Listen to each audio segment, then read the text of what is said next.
একটা 16 বছরের ছেলে তার মাকে জিজ্ঞাসা করতেছিল যে মা, আমার যখন 18 বছর হইব তখন তুমি আমার কি গিফট দিবা। তখন তার মা মিষ্টি কণ্ঠে বলতেছিল, বাবা, তোমার যখন 18 বছর বয়স হইব তখন তুমি চাই আলমারি খুইলো, ওইখানে তোমার গিফট রাখা থাকবো। কিছুদিন যাইতে না যাইতে এই ছেলেটা অসুস্থ হয়ে পড়লো। তখন তার মা তারা নিয়ে ডাক্তারের কাছে গেল। তারপরে ডাক্তারে অনেক পরীক্ষা নিরীক্ষা করার পরে জানতে পারলো যে ছেলেটার 2টা কিডনি ড্যামেজ হয়ে গেছে। এই কথা শুনে তো মা পুরোপুরি ভেঙে পড়ছে, অনেক কান্না করতেছিল।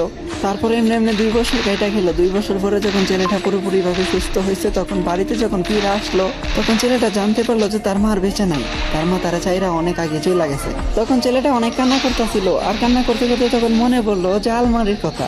তখন সে আলমারির কাছে যায়, আলমারিটা কইলা দেখলো ওইখানে একটা গিফট বক্স রাখা। যখনই গিফট বক্সটা ওপেন করলো তখনই দেখলো ওইখানে একটা চিঠি রাখা। আর এই চিঠিতে লেখা ছিল, এ আমার কলিজার টুকরা।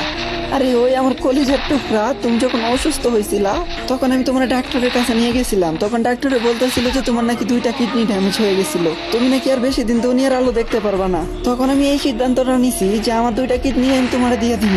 হাই, এখন ভাবা যায় মা তো মাই হয়, তাই না? হে আমার কলিজার টুকরা, তোমার কি মনে আছে যে তুমি বলছিলা তোমার 18 বছর হইলে আমি তোমার কি গিফট করবো? হে আমার কলিজার টুকরা, হে আমার শেহজাদা, আজকে তোমারে আমি আমার 2টা কিডনি দিয়ে যেতেছি।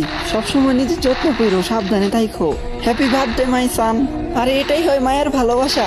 মায়েরা কখনো স্বার্থ খোঁজে না, আর আজকালকার ছেলে মেয়েরা মায়ের কদর করতে জানে না। আরে ভাই, সময় থাকতে মায়ের কদর করো, হারায় গেলে কিন্তু আর পাইবা না।